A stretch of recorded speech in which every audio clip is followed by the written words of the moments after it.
mutant strain of coronavirus found in UK. And let's tell you first up what we know about the mutant strain so far. Now, in September, remember, UK researchers had discovered the variant prevalent when they collected samples from infected people in southeastern England. It seemed to spread quite quickly. The UK Health Secretary then had said that the new mutant strain of the coronavirus is out of control. Britons have been asked to now stay at home and follow the strictest of the coronavirus regulations. They have also been asked to restrict their Christmas celebrations as well. Residents have been told to limit social distancing to their local areas as well. Meanwhile, many European countries have halted flights from the UK. India has also banned all flights from UK starting tomorrow midnight till the 31st of December. But it could be revised is what the ministry is telling us.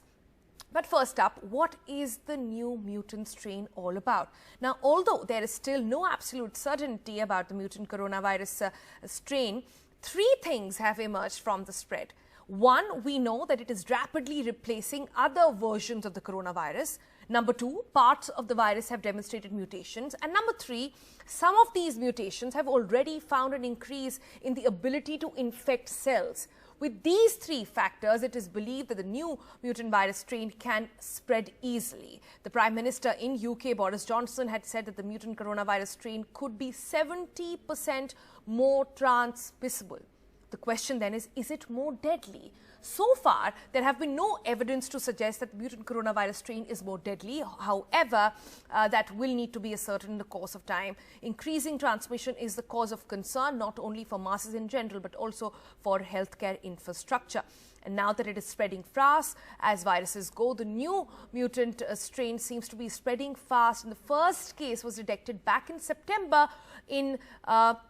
when around the quarter of cases in London were mutant ones. That is what we are picking up from reports from BBC, for instance. And in mid-December, the figures then increased to nearly 2/3. Now, the picture on your screen and the graph there actually tells you on where all this new strain of the virus has been found. In Denmark, in Netherlands, in Italy, in Australia, and in South Africa as well. But South Africa is a different strain altogether. It is not the UK strain.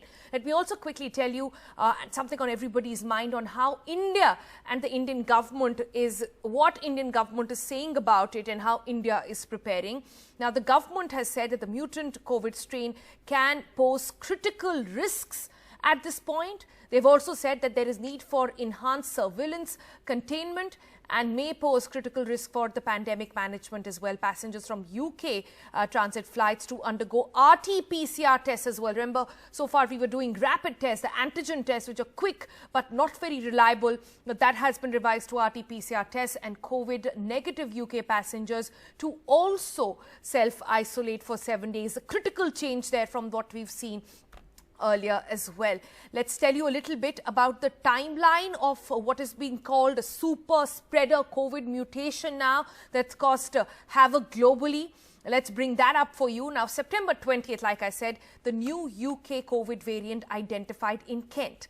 December 14th, that's how long it took from September to December, remember, for the UK Health Secretary to announce the existence of the variant. Mutation was carried out in 14 defining mutations is what they registered. 7 mutations saw a spike in protein that governs the entire process in which the entry into human cells happen. The spike protein is actually the surface area of the virus, and the more the spike protein, in a way, the more spread it will create, that mutation of the virus.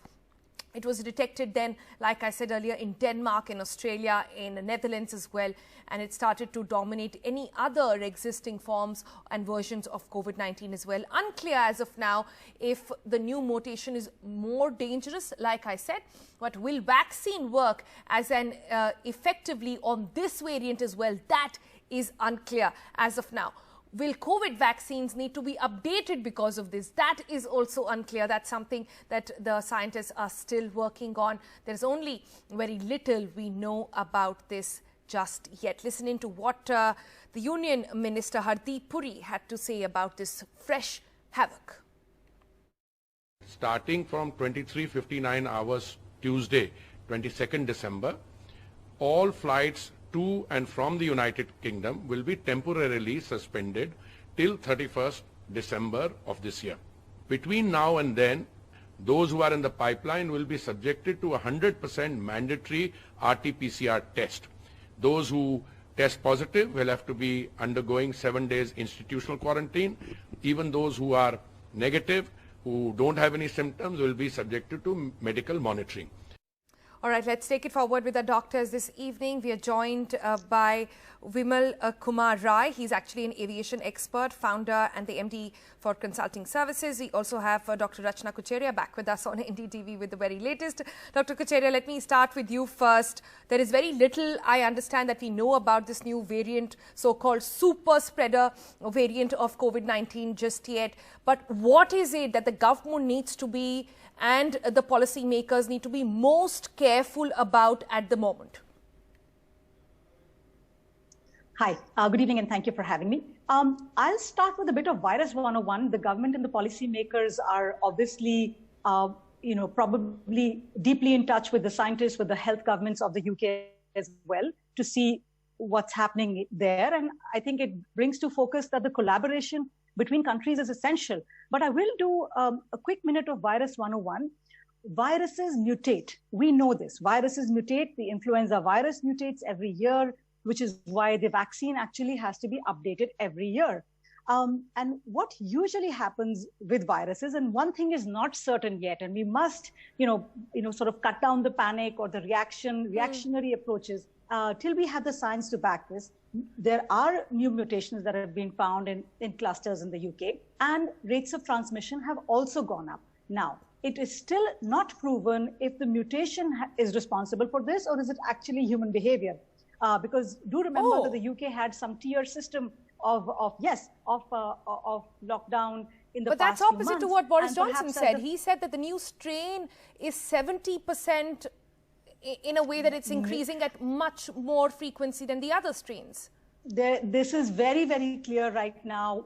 With what is in the public health domain or the public domain, right now with certainty, we cannot say that the mutation is more infectious or more deadly. We cannot say this with certainty. Both things are happening together, but that doesn't imply more deadly certainly is a big question mark, but that's the first time I'm hearing, doctor. That's no, this is very, very clear in most of the scientific or even the microbiologists or genomics people or public health people that I've been following, that right now there is not certainty if this is, and this may be changing on the hour, but we cannot for certain say that this is the reason that it's, that there is a spread of infection. They are working on it. It's a high association, but the causality is still not proven. All right, but then what explains the flight ban that we've seen in at least 9 countries then, Doc? We're talking about Belgium, Italy, Holland, Ireland, France, Canada, Saudi Arabia, Argentina, Chile, all of them saying that, listen, we got to restrain flights from UK. Right, I do agree. And as I said, some of it probably buys people time, some of it is reactionary, and also just banning flights to the UK. Remember, the virus could have spread to other countries as well. So people may well be bringing it from other countries as well. The important thing to remember is that viruses do mutate. And usually, this is what viruses do. As they mutate and as they stay around longer in human populations and they keep getting transmitted, maybe the infectivity, the infectiousness may go up, but usually the virulence or the dangerousness of the virus, how sick it makes people or if it kills them, that usually starts coming down. Now, this is usually virus behavior. It's the case with most viruses, and influenza is a very, very clear example. So having said that, I think that, public health measures everywhere, I think people are also concerned. I heard the report from Mumbai that they've shut down. Rightly so, that what happened, let's say in Delhi or a lot of parts of India around Diwali, we saw such a sharp spike. It was the festivities and celebration. And in the Western world, it will be Christmas and New Year, as well as, in our country. So I think it's good to hunker down and, really take those protective measures and be nimble about the public health policy you're going to make based on both people's behavior as well as the science you're seeing. They need to go hand in hand.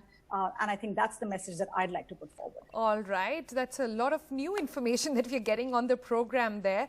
Let me bring in Vimal Kumar Rai as well. Vimal, what is your view? Certainly not good news for aviation, just when people were beginning to travel. This fresh dose of bad news has come on us, which is imposed in more travel restrictions at this point. I was just speaking to a student in King's College London, an Indian who's there, and she was telling me that the situation is so bad that they don't mind, but a lot of kids were actually planning to come back home during the New Year's, and all those plans now on standstill, and we don't know how long this is going to go on for. Yeah, so I think the students are one of the biggest, most obvious groups that are affected, because I think, people who travel for the sake of travel can obviously postpone, but the students are the guys who tend to come back and forth very often. And at last count, I think there are more than 30,000 students from India who study in the United Kingdom. So, of course, this is a big whammy for them. But, the ban is just for 7 days, and I think the ban is out of an abundance of caution, because I think what we've learned, if there's one thing we've learned in 2020, is that if you don't take action quickly enough, chances are history is going to judge you to be in the wrong, right?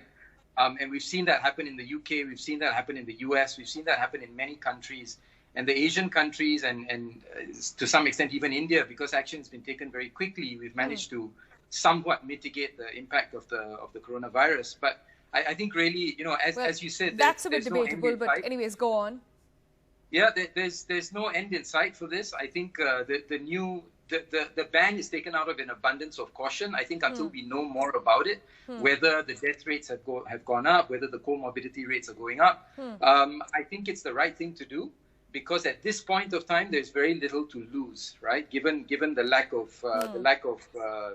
just the sheer number of people traveling to the UK is a lot smaller these days than it used to be. One of the major travels there is our bubble with UK, so it's going to see a significant impact over there. Thank you both, Vimal Kumar Rai and Dr. Rachna Kucheria, for bringing your perspective on the story.